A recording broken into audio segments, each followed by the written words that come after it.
C'est un acte important de cette journée qui va se dérouler, une journée dont, je le sais, vous trouvez sans doute qu'elle est un peu chargée, mais le sujet qui nous réunit, le numérique, mérite qu'on s'attarde sur les questions qu'on va poser aux trois personnes qui ont accepté de partager ce moment avec vous. Mathieu Caponneau, que vous connaissez bien pour être l'un des vôtres, Stéphane Soto, qui est le directeur de Aix-Marseille French Tech, surtout ne dites pas French Tech Aix-Marseille, il se met en colère. C'est un chef d'entreprise, Olympique Location, 500 véhicules mis en location, 8 agences, dont une qui vient d'ouvrir à Gardanne, mais il est surtout ici pour nous parler de la French Tech, de Aix-Marseille French Tech, et il va nous expliquer en quoi ça consiste. Et puis, à côté de lui, là-bas, le grand garçon garé à l'extrême droite pour nous et à l'extrême gauche pour vous, s'appelle Christophe Mouisset. Il est directeur des relations entreprises de Kedge Business School et il a beaucoup de choses à nous dire. Vous avez vu ce matin dans le journal qu'on a présenté que l'Ordre des experts comptables de votre région avait passé un partenariat avec la nurserie de Kedge Business School et donc on aura évidemment l'occasion d'en parler. Quelle est la question, quelles sont les questions qu'on a envie de poser à nos trois spécialistes de cette transition numérique, avec votre ami Paul Dortoli qui nous rejoint et qui va s'installer à côté de moi s'il le veut bien. Vous verrez pourquoi on a convoqué son expertise aussi. Les questions qui se posent, c'est qu'est-ce qui se passe au fond? Qu'est-ce qui est en train de se jouer à une vitesse grand V, exponentielle? Quelles sont les caractéristiques de cette économie qui se crée? Quelle est la place que vous pouvez y avoir accessoirement, ce qui est un peu important dans un congrès des experts comptables? Quels sont les mots qu'il faut connaître et qu'on ne connaît pas forcément ou qu'on croit connaître, mais qui en réalité peuvent avoir une autre signification? C'est un peu ça qui nous réunit et merci à vous d'avoir accepté notre invitation et d'être venu depuis Marseille jusqu'ici pour nous parler de ces sujets qui nous intéressent. On va commencer, s'il le veut bien, avec Christophe Mouisset, donc directeur des relations entreprises de Kedge Business School. Monsieur Mouisset, d'abord, en un mot, quelle est votre mission au sein de cette école assez prestigieuse, puisque classée dans les 8 premières écoles de commerce du pays? Oui, merci. Donc, bonsoir. Je m'appelle donc Christophe Mouisset. Je suis directeur de la relation entreprise donc, de cette belle école Kedge Business School. Mes fonctions donc, et mes responsabilités dans cette école sont liées à tout ce qui concerne les partenariats entreprises, tout ce qui concerne l'employabilité des étudiants, donc le Career Center, la relation recruteur, tout ce qui concerne aussi les stages, l'alternance. J'ai aussi la responsabilité de la relation avec nos diplômés, dont Mathieu est un vivant exemple. Et puis j'ai aussi la relation de l'entrepreneuriat et du fundraising donc, de notre fondation. Voilà. Alors, votre propos, puisqu'on s'est rencontrés pour préparer cette intervention, consiste à dire que le numérique avait profondément transformé la donne de l'économie et notamment qu'il avait créé, ce numérique, une économie désormais de plateforme. Il va falloir que vous nous expliquiez ce que vous voulez dire par une économie de plateforme. Bon, ben, c'est vrai que le numérique, en fait, si vous voulez, à la fin au moment de la révolution industrielle, donc 19e, 20e siècle, la relation était très simple. Il y avait d'un côté les producteurs, de l'autre côté les consommateurs, et aucun n'interférait avec quiconque. Et puis est arrivé le 21e siècle et cette fameuse économie de plateforme. Alors on parle d'ubérisation d'économie, on parle aussi d'économie collaborative surtout. Et donc on a effectivement une économie qui s'est démocratisée avec une mise en relation directe des gens par le biais effectivement de plateformes numériques. Alors ça a donné les Blablacar, les Uber et bien d'autres. Et en ce qui nous concerne, nous, l'impact que cela a eu auprès de nos étudiants, c'est que, bien évidemment, le numérique a démocratisé chez nous l'accès à l'entrepreneuriat. C'est-à-dire que les gens ont eu de plus en plus de possibilités d'innover sur des modèles dits traditionnels pour arriver avec des modèles qui étaient beaucoup plus agiles, beaucoup plus performants, avec une mise en relation, encore une fois, directe, un marché qui devient le régulateur, bien plus que les économies régulées dont on avait l'habitude. Donc, quand vous dites démocratiser, très clairement, ouais, avec un langage désuet, ça veut dire qu'autrefois il fallait de l'argent pour entreprendre. Aujourd'hui, celui qui n'a pas le sou, j'aime bien le décalage avec l'économie numérique, celui qui n'a pas le sou peut entreprendre du moment qu'il a des idées. Alors, bon, déjà, il y a effectivement il y a cette notion financière. Mais avant tout, il y a, si vous voulez, une énorme évolution. À savoir qu'aujourd'hui, 60% des jeunes qui rentrent dans une école pensent demain à monter sa propre entreprise. En fait, dans les chiffres réels, chez nous, ça représente 30% qui, après un an d'études, continuent à vouloir monter leur entreprise. On a à peu près 30% de nos étudiants qui rentrent dans des PME, TPE, et on crée aujourd'hui, alors qu'on vient juste de lancer depuis maintenant 2 ans notre incubateur, on va créer cette année à peu près une trentaine de start-up. Donc il y a un vrai accès, parce que les choses... On fait par exemple des cours de code chez nous, ce qui permet à des gens qui sont issus du management de pouvoir faire des programmes et de fait de pouvoir faire tourner des modèles et derrière de lancer effectivement des projets qui deviennent rapidement des sociétés. Alors, encore un mot, et après on passera la parole à vos voisins, mais encore un mot sur la nurserie. Elle fonctionne comment? Elle s'adresse à qui? Elle date de quand d'abord? Et quel est, à l'issue d'un passage à la nurserie, quel est le destin des entreprises qui naissent là-bas? Alors, déjà, Catch Business School, depuis longtemps, est sur ce qu'on appelle la pré-incubation, c'est-à-dire passer de l'idée, en fait, au projet. On a créé la Business Nursery il y a maintenant 2 ans. Ça s'adresse donc à des étudiants qui ont des projets, qui veulent les porter, les faire maturer pour que demain, ils puissent créer leur start-up, créer leur entreprise. Alors, on a une belle petite histoire là-dessus. C'est bien évidemment que cet accélérateur qu'on a maintenant à Catch Business School à Marseille depuis Lumini, depuis maintenant 6 mois, a été financé pour grosse partie par la Fondation Carasso. Et la Fondation Carasso, en fait, la petite histoire qui est intéressante, c'est que Daniel Carasso est le fondateur de Danone. Petit Daniel, en espagnol, ça se dit Danone. Et la chose extraordinaire, c'est que Daniel Carasso a fait ses études en fait, dans l'école de commerce de Marseille en 1926. Et sa fille, Marina Namias, a décidé d'aider l'école sur quelque chose qui tenait à cœur à son papa, qui était l'entrepreneuriat et notamment l'entrepreneuriat étudiant. Et donc voilà, donc on a cet accélérateur, on incube à peu près 70-80 projets par an pour une création qui est entre 40 et 50 entreprises. Alors, si on résume et on picore quelques informations qu'on met de côté pour repartir plus intelligent de cet atelier, la première chose que vous nous dites, c'est économie de plateforme où le client est au cœur de tout finalement, il intervient même dans le processus de production quelquefois, et puis démocratisation de la création d'entreprises, c'est-à-dire qu'on a beaucoup plus envie et beaucoup plus d'appétence aujourd'hui à créer une entreprise qu'autrefois, sans doute parce que le numérique est ici. On va rester sur d'autres mots. Quand on s'est vu, Stéphane Soto, on m'avait dit, moi, il y a quelques mots qui, pour moi, sont fondateurs et nous éclairent sur ce qui se passe en ce moment. Et le premier d'entre eux, au risque de vous surprendre, il est assez banal finalement, c'est l'ubérisation. Pourquoi est-ce que ce mot qui est entré dans la vie de tous les jours, vous avez envie d'en parler aujourd'hui comme de quelque chose de nouveau? C'était en fait un des rares mots qui me paraissait intelligent et sur lequel j'avais une explication.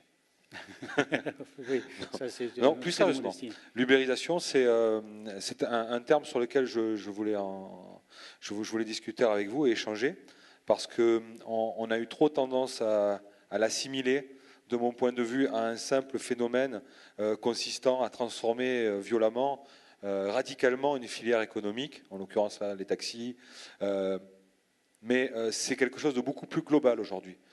C'est notre société qui va se trouver ubérisée. On l'a vu tout récemment, de mon point de vue, encore une fois, avec les élections présidentielles, où quelqu'un qui n'est pas encore très bien installé dans le sérail tue le Parti socialiste, met à genoux les Républicains, met en sang le Front National qui fait alors ses meilleurs résultats. L'ubérisation, c'est un phénomène global. C'est un phénomène auquel il faut que chacune des filières économiques se prépare, considérant que lorsque la vague va arriver, il sera déjà quasiment trop tard. L'anticipation, elle se fait nécessairement dès maintenant, quelle que soit la profession. Le parallèle, juste une minute, ce n'est pas notre sujet, mais le parallèle avec l'élection présidentielle, il est compliqué à défendre, non? Parce que l'ubérisation s'est présentée comme quelque chose de violent, de pas bien, au fond, ça laisse des gens sur le carreau. Macron, ça dépend, ça dépend pour qui. On peut considérer que dans certaines filières économiques, ce qu'on peut qualifier d'ubérisation, à savoir effectivement un phénomène ultra rapide, a fait des malheureux, mais également des heureux. Dans le cas des élections présidentielles, c'est effectivement le cas aussi, et on est ici bien pensé pour en parler. puisque l'ancien président de l'Ordre régional des Il experts paraît, comptables oui. est désormais député, alors que j'imagine que quelques mois avant, il n'y pensait pas une seule seconde. Ça, C'est donc un phénomène, j'imagine. Hein. C'est donc un phénomène extrêmement, extrêmement violent. Moi, je l'observe au travers de la French Tech, puisque nous sommes un écosystème d'entreprises qui proposons des solutions dans le monde entier, dans tous les sujets. alors la French Tech, alors allons-y, puisque vous ouvrez la parenthèse, elle est importante. Ex-Marseille French Tech, qu'est-ce que vous faites au quotidien pour les entreprises? Qui sont-elles? Quels services vous rendez? Alors, French Tech, c'est un mouvement national, une initiative de l'État qui qui a visé à créer des territoires, un peu partout en France et désormais dans le monde, une quarantaine au total, qui sont là pour favoriser l'émergence de start-up, des zones d'excellence en matière de start-up. Ce que l'on entend par start-up de manière assez rapide, c'est une entreprise qui est dans l'innovation avec des velléités d'hypercroissance. L'innovation, on peut l'avoir sous différents angles. Hein. Ça n'est pas forcément une innovation purement digitale. Donc, Aix-Marseille French Tech est l'un de ces territoires, sans doute l'un des plus dynamiques aujourd'hui, qui fédère sur la métropole Aix-Marseille-Provence désormais 49 000 emplois. 49 000 emplois, ça fait déjà pas mal de monde. On était 42 000 l'année dernière. Ah oui. La croissance est de 13%. C'est une croissance qui est très, très soutenue. Il faut bien comprendre que l'industrie se développe très vite. Et ces 49 000 emplois, il faut les mettre aussi en rapport de l'économie traditionnelle, puisque le port de Marseille, ce sont 42 500 salariés, dont 41 000 indirects. Les salariés du BTP sur notre métropole sont 39 000 salariés. Donc voilà une économie qui est en train de se révéler, de bouger énormément. Et Aix-Marseille French Tech, c'est un label porté par une asso d'entrepreneurs qui s'appelle Made in Soft, qui croyait dès sa création en 2003 que chez nous, là, dans ce bassin provençal, et globalement en Côte d'Azur, c'est également la même chose, eh bien, nous avions de la légitimité pour faire progresser une industrie qu'on appelait à l'époque les nouvelles technologies de l'information et de la communication, les NTIC. Donc, Aix-Marseille French Tech au quotidien exécute, coordonne des missions visant à permettre la création d'entreprises, à les soutenir dans leurs problèmes comme dans leur croissance, à les amener à l'hypercroissance, à les internationaliser et à les fixer sur le territoire.